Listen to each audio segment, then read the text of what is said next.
So to begin this next few videos, we're going to start with a brand new blank document, and I'm going to go ahead and make sure that I have my color set open, and I have my library view set to medium so that I can see these swatches fairly easily. And I'm going to make sure that I have my layers palette open so that we can refer back to this as we're looking at these various different things. I'm going to come up here to my brushes, and I'm going to come over here to the flyout menu under brush library, and I'm going to change from Jason brushes to Painter brushes. Now these are the Coreal Painter 12 default brush libraries.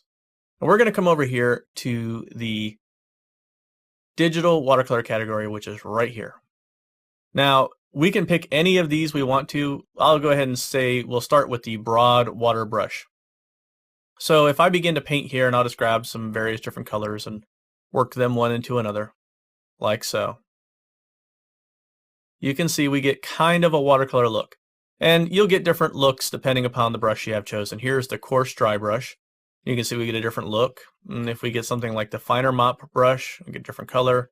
We get a different look. And we get something like our coarse water, we'll get a different look. So you can see here that we've got a lot of different brushes to choose from. The interesting thing to talk about the digital watercolors in reference to layers is that even though we don't have any additional layers here, we're only working on the canvas, digital watercolor works on sort of a virtual layer. And what that basically means is that when we're working with digital watercolor, it exists separate from the rest of the elements of the canvas.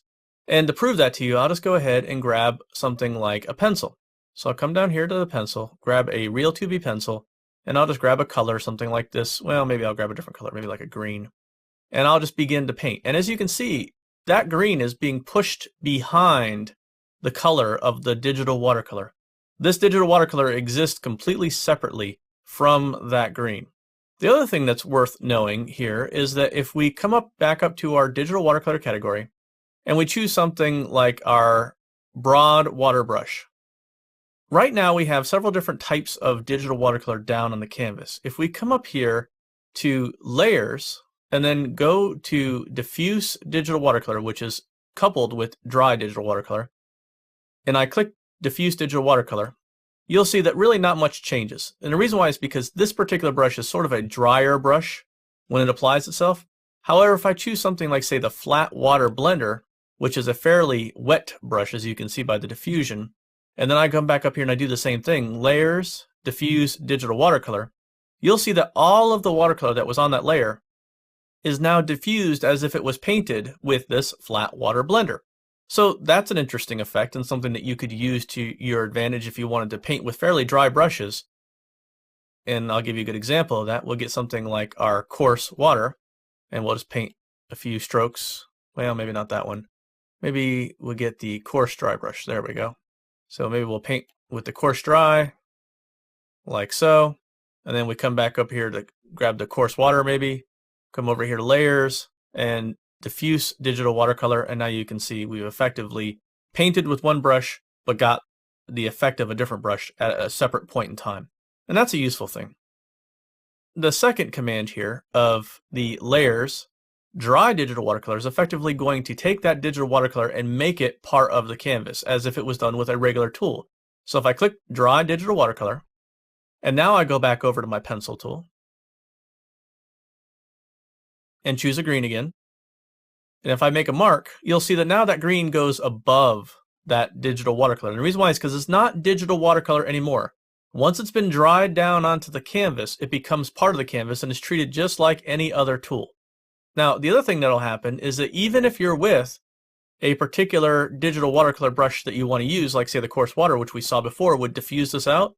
If I go to layers, diffuse digital watercolor, you'll see nothing happens. And the reason why is because at this point there is no digital watercolor on the canvas. However, if I come back up here with something like the coarse dry and I paint in a few spots of this is now new digital watercolor on top of the old digital watercolor. And if I come back over here and I choose something like coarse water again to diffuse this, go to layers and diffuse digital watercolor, you'll see that these diffused. However, the stuff that was down there before is dry, so therefore it doesn't get affected at all. So the idea being here is that you can layer up watercolor effects, and you can diffuse watercolor effects using different effects, at any point in time, so long as that digital watercolor is wet.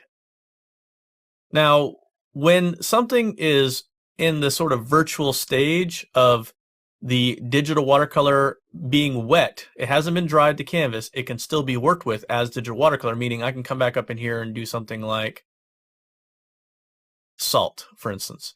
And I can begin to do those types of effects into this digital watercolor. If I do those effects over here, you can see nothing happens because these are still wet as far as the virtual digital watercolor layer is concerned. If I save this document out as anything other than a RIF, meaning a Coreal Painter default file format, then I'm going to lose this digital watercolor capability. So if you're wanting to work with wet digital watercolor in between sessions, meaning that you want to work on a file, save it, and then work on it tomorrow or next week or something like that, make sure you save out your files as a RIF. Otherwise, this digital watercolor wetness will not be maintained.